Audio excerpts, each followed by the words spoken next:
Today, we're talking with the FAA, who handles air traffic control.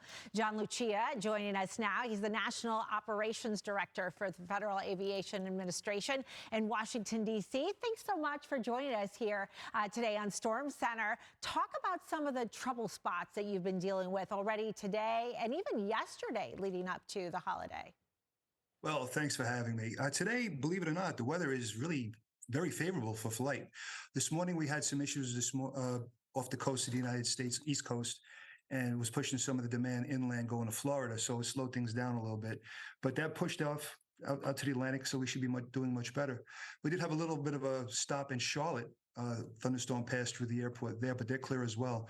We're doing relatively good weather-wise. Yesterday, there was some conditions that were relatively low up in the Northeast with rain. It slowed things down, but it seemed as though we did pretty well as compared to years in the past. The weather has not been as impactful so far as it has been in previous holidays. Yeah, honestly, I was kind of surprised that travel was so good yesterday with the rain into the Northeast with the high volume. Volume really can be a big player in the delays, can it, sometimes? No, absolutely. Volume is what we contend with, but when it's clear skies, we could handle it very well. Yesterday, if you're looking at the weather that was in the Northeast, it was a lot of rain. It's not the convective types or the structured thunderstorms that aircraft have trouble flying through or avoid. So it wasn't as bad as it could have been, like in, say, summer months. So when it comes to weather from the FAA's perspective, what's the biggest pain? Thunderstorms, especially when they line through. I have a weather department that helps me out, and we talk with the airlines. They have their own weather as well. We try to predict where these thunderstorms are going to develop so we can start planning route structure around that. But again, this time of year, we have the advantage of not having those problems as prevalent as summer, but we do have the demand with Thanksgiving and then Christmas coming up after that. So you said something a moment ago about the thunderstorms, the vertical nature of it. Is part of the problem the fact that they are vertical and they go through different layers of the atmosphere and you actually have to go around them? You can't go above or below. Is that part of it? Oh, absolutely. Even if they top off at 35,000 feet, we do have flights that do go over that. But as you know, it's probably still got a lot of wind shear above that, and who knows, maybe some hail shooting off the top.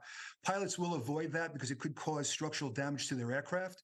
They'll fly around it, and some will try to do a wide berth. We'll give them enough room, or we'll slow down the traffic so they can deviate around these storms.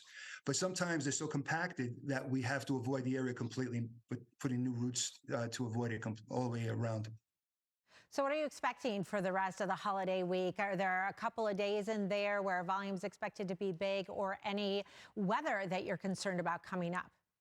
Well, today should be the busiest volume day going, ahead of the holiday. And then Sunday evening into Monday. Sunday should be pretty big when people start trying to come home for the long weekend.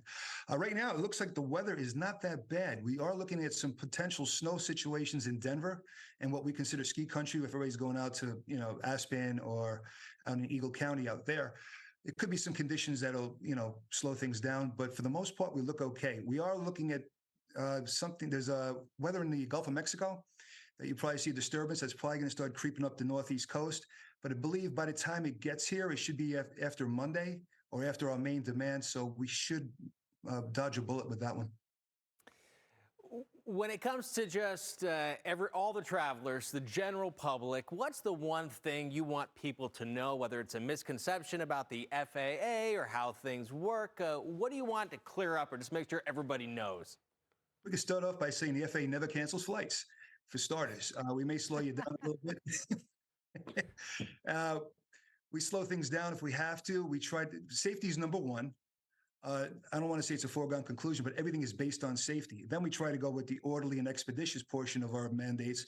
But we try to keep it as safe as possible all the time.